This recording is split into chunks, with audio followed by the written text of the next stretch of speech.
अस्सलाम वालेकुम। उम्मीद है आप सब खैरियत से होंगे।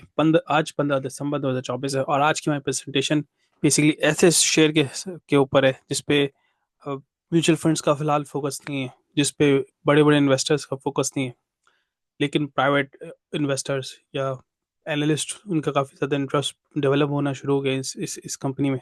तो मैंने सोचा इस पे एक ओवरव्यू किया जाए, तो उस पर बताया जाए और इसके बारे में बड़ी अच्छी प्रेजेंटेशन है। अगर आप और अगर डिटेल हो जाए, क्योंकि मैं चाहता हूँ सेक्टर के बारे में बताऊँ, तो आप इसको 1x या आगे क्विकली मूव करके और डायरेक्ट कंक्लूजन पे जा सकते हैं। सबसे पहले प्रेजेंटेशन पे आगे बढ़ने से पहले अगर चैनल को लाइक एंड सब्सक्राइब नहीं किया तो लाइक एंड सब्सक्राइब कर ले, तो इंशाल्लाह इंफॉर्मेटिव वीडियोस आती रहेंगी। आज के आज की प्रेजेंटेशन है synthetic products enterprise limited, spell का इसका टिकर है। और इस पे इंशाल्लाह बात करते हैं। एजेंडा हमारा हमेशा की तरह स्ट्रीमलाइन एजेंडा होगा। बैकग्राउंड बताऊंगा कंपनी करती क्या है। इस बार मैं इसकी प्रोडक्ट रेंज भी बताऊंगा, क्योंकि ये मुझे बड़ी इंटरेस्टिंग कंपनी लगी। क्योंकि इसके इसके जितने सारे प्रोडक्ट्स हैं ना, मुझे लगता है बड़ा एक अच्छी इसकी प्रोडक्ट लाइन है। न्यूज़ एंड अनाउंस के बारे में जिक्र करूंगा, फाइनेंशियल रिजल्ट्स के बारे में जिक्र करूंगा, डिविडेंड और प्राइस क्या चल रही है, क्या होगी, और आउटलुक कंपनी का क्या समझते हैं, इनका फ्यूचर, उसका फ्यूचर में क्या होगा, और आखिर मेरा व्यू। सबसे पहले बैकग्राउंड की बात करें। बैकग्राउंड में मैंने कोशिश की इसके प्रोडक्ट्स लिस्ट डाउन के करती क्या है। कंपनी बेसिकली बनाती है और बेचती है प्लास्टिक प्रोडक्ट्स। प्लास्टिक प्रोडक्ट्स में क्या क्या आता है? ऑटो पार्ट्स आते हैं।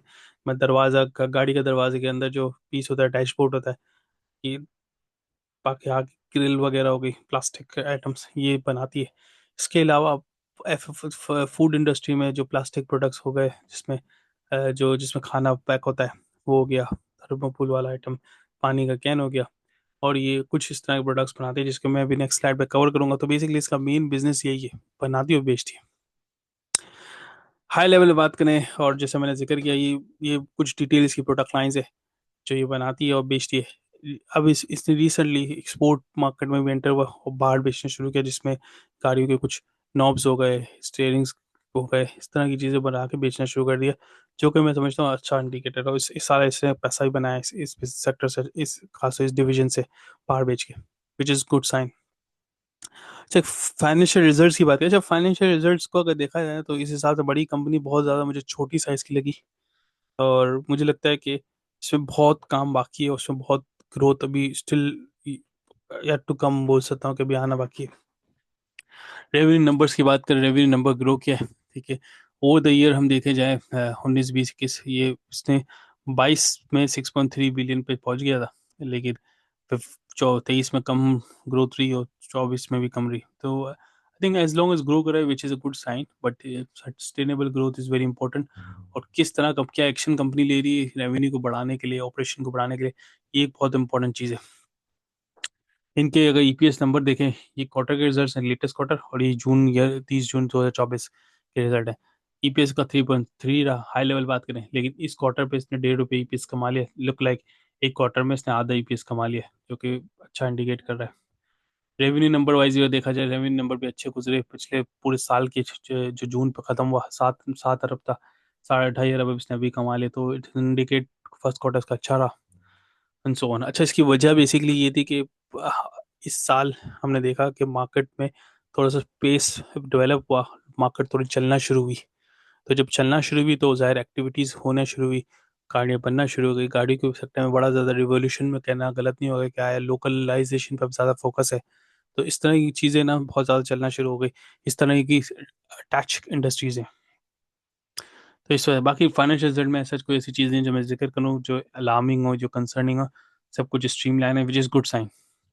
इन्होंने एक चीज़ जो मुझे लगता है करना चाहिए थी, इन्होंने जो करी नहीं है, मुझे लगता है कि अपने ऑपरेशन को ग्रो करने की ज़रूरत है, जो मैं आगे जिक्र करूंगा। प्राइस एंड डिविडेंड की बात करें। अच्छा, जब मैं प्रेजेंटेशन बनाना था, मैंने एक दो लोगों से बात की बनाने से पहले, उन्होंने मुझे इस तरह का जिक्र किया कि कंपनी बहुत ज़्यादा वैल्यू ऊपर जा चुकी है, अब इसमें पोटेंशियल नहीं है। अ, और जब उनकी बेसिस मैंने पूछी तो मुझे उसकी बेसिस ये नज़र नहीं आई। उन्होंने ये मुझे बोला कि 10 रुपये से इस साल ये 45 और 50 पे पहुंच गई है, तो अब इसमें पोटेंशियल नहीं। आई थिंक आप थोड़ा सा एक तो चीज़ जो हमारे माइंड में होता है ना, कि कंपनी अगर बहुत ज़्यादा ग्रो कर गई, 3 to 4x हो गई है एक ही साल में, तो आगे ग्रो नहीं करी, ऐसा नहीं है। आई थिंक कंपनी अगर फंडामेंटली स्ट्रांग हो और वो किसी वजह से अंडर प्रेशर हो प्राइस में, क्योंकि मार्केट सजेस्ट नहीं कर रही है और या इकोनॉमिक एनवायरनमेंट अच्छा नहीं है। तो जैसे इकोनॉमिक एनवायरनमेंट थोड़ा स्टेबल होता है ना, तो बहुत ज़्यादा ग्रो कर जाती है। इसकी बहुत सारी एग्जांपल्स हैं, ये कंपनी नहीं, बहुत सारी एग्जांपल, एमटीएल देख लें, बाकी और बहुत से सारे सेक्टर्स हमारे मौजूदा में ला के उठा कर दे, एंग्रो कॉर्पोरेशन देख लें, जो आपको बता देगा इकोनॉमिक की वजह से बैठा हुआ था, अब इकोनॉमी चली तो शेयर की वैल्यू उठने शुरू हो गई। हम देखते हैं फंडामेंटली अब इसमें क्या है, मैं मेरे व्यू को देखूंगा, लेकिन अभी फिलहाल एक कंपनी क्या कर रही है इसके बाद मैं अपना व्यू बताऊंगा। अच्छा, कंपनी का शेयर 445 पे ट्रेड कर रहा है, 10% हाई हाई के, तो कोई न्यूज़ नहीं थी, लेकिन बस अब लोगों का फोकस है इस तरह की छोटी छोटी इसकी बेस पे। तो हमने देखा 10% हाइक हुआ, और हमने देखा मतलब एक दो हफ्ते पहले, एक दो महीने पहले 50 को भी 54 को टच किया था, विच इज़ अ गुड इंडिकेटर कि कंपनी ऊपर जा रही है। डिविडेंड वाइज बात की जाए तो डिविडेंड नहीं देता एनालिस्ट इसके बारे में। अच्छा, डिविडेंड इट्स एज सच नहीं देता, 15-16% देता, लेकिन इंटरेस्टिंग बात ये है कि इस कंपनी की पार वैल्यू 5 रुपये है। अगर 16 रुपये परसेंट लिखा आ रहा है ना डिविडेंड, तो does not mean 1.6 rupees, it means कि 16% 5 रुपये, जो कि 80 पैसा पैसा बनेगा। 80 पैसा डिविडेंड दिया इसने पिछले साल, इससे पिछले साल तकरीबन 15% दिया। अब मल्टीप्लाई कर ले 5 रुपये ईपीएस, 5 रुपये पार वैल्यू ऑफ शेयर है के हिसाब से। तो डिविडेंड वाइज मुझे अट्रैक्टिव नहीं लगा, लेकिन प्राइस वाइज मुझे लगता है कि इसमें वो स्टिल पोटेंशियल है, ऊपर जाएगा। एनालिस्ट आर प्रिडिक्टिंग कि 60 से 70 रुपये चला जाएगा बहुत इजीली और बहुत शॉर्टली। तो हम देखेंगे क्या होता है। मेरा व्यू थोड़ा डिफरेंट है, मैं समझता हूँ ऑब्वियसली इसमें पोटेंशियल है, बट ग्रोथ ना शेयर में स्टेप बाय स्टेप आती है, अचानक से नहीं आती। अगर आप देखें हिस्ट्री में, अगर 2020 में चल जाओ, सडनली बहुत ऊपर गया था, आई थिंक 50 के करीब, फिर वापस 50 पे आने के लिए उसको कि 2020 से 2024 4 साल लग गए। तो ज़रूरी नहीं है कि इस पे आप बाय करके आप वेट करें कि अभी और जाएगा। I think company fundamentally strong हो तो आप लॉन्ग टर्म रखें, एट सम पॉइंट बढ़ेगा। इसमें बहुत ज़्यादा रीजन आपने देखे इसे नीचे गुजारा है 10 के करीब। तो पैनलिस्ट की प्रिडिक्शन है कि 60-70 तक जाएगा। आई थिंक मेरा व्यू कम और बेश सिमिलर है, मैं समझता हूँ 50-55 तक जाना बुरा नहीं है, जा सकता है। और कंपनी क्या बोलती है अपना फ्यूचर आउटलुक, और आखिरी में मैं भी फ्यूचर आउटलुक कंपनी बताती है हम बहुत अच्छा परफॉर्म कर रहे हैं, हम बहुत सारी चीज़ों में मार्केट को मतलब मार्केट को एक्सप्लोर कर रहे हैं काफ़ी सारी चीज़ों में। प्लस कंपनी बोली हम मीडियम टर्म लॉन्ग टर्म में रेवेन्यू ग्रोथ को बड़ी कांस्टेंट नज़र आ रही है, और बड़े हम वी आर कॉन्फिडेंट कि हम ग्रो अचीव करेंगे। सारी पॉजिटिव बातें कर रही। आई थिंक जो चीज़ मिसिंग है, जो मुझे लगता है होनी चाहिए थी, उन्होंने ये स्टेप बाय स्टेप एक्शंस बताने चाहिए थे, क्या स्टेप ले रही है company step by step. High level तो डेफिनेटली उन्होंने बात की, क्या स्टेप ले रही है एक रेवेन्यू ग्रो करेगा, तो वो मैं समझता हूँ मिसिंग है। बाकी इन माय व्यू, मेरा व्यू क्या है, करेंटली मेरा व्यू 15x अपनी ट्रेड करी अपनी प्राइस अर्निंग की, 2.5-3 रुपये ईपीएस है इसका, और 45 पे अगर ट्रेड कर रहा है तो आप अंदाजा लगा लें 15 टाइम्स ऑफ प्राइस ट्रेड हो रहा है, जो मेरे हिसाब से इस सेक्टर के लिए बड़ा हाई। पाकिस्तान में इस तरह इतने हाई पे नॉर्मली शेयर्स ट्रेड नहीं करते, एक चीज़।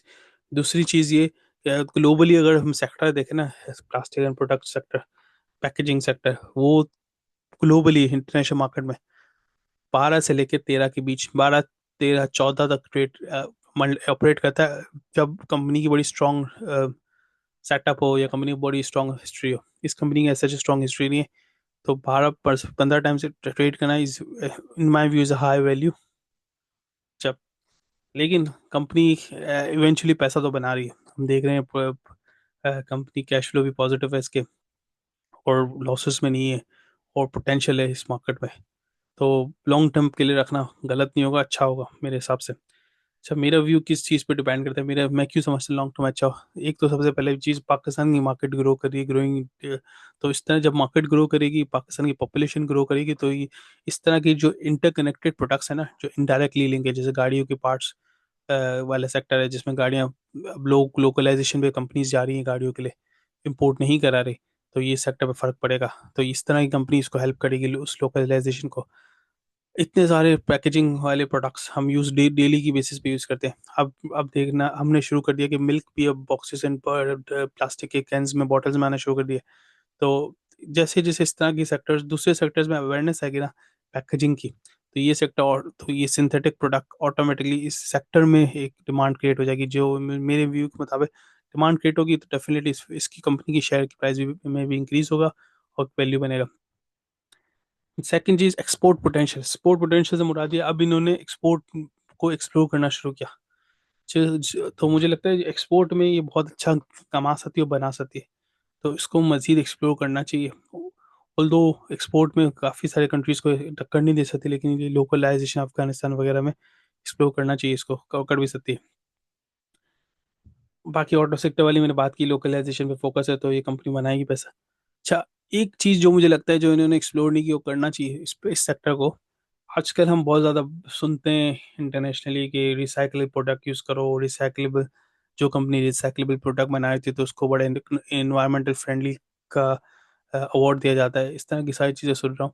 तो ये कंपनी अगर इस तरह की चीज़ें मार्केट करके अपने प्रोडक्ट्स को डेवलप करे ना, तो बहुत अच्छा पैसा बना सकती है। क्योंकि ये मिसाल के तौर पे कोलगेट है।